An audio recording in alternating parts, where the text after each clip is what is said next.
my name is Kate Hughes. I was able to find a student for my learner growth report. I chose a first grade student at my current school. I don't have a huge population of ESL students, but I was able to find one to do for this learner growth report.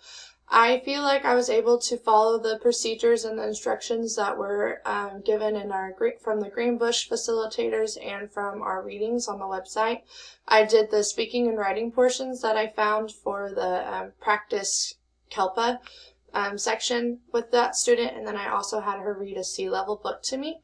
Based on that pretest, I was able to figure out that she was able to comprehend the questions I was asking and to give me answers that went with my questions, but she had a hard time forming them into complete sentences.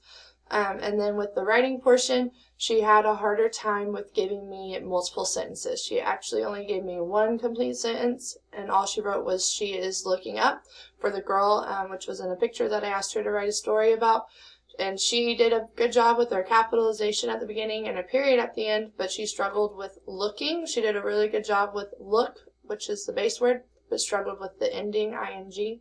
And then when she read to me, I realized that she was able to read a C level pretty accurately, but she needs to work on her R-controlled vowels and long vowel sounds, so like silent E words were kind of tricky, and she also had a hard time with leaving off word endings, but her comprehension was pretty strong.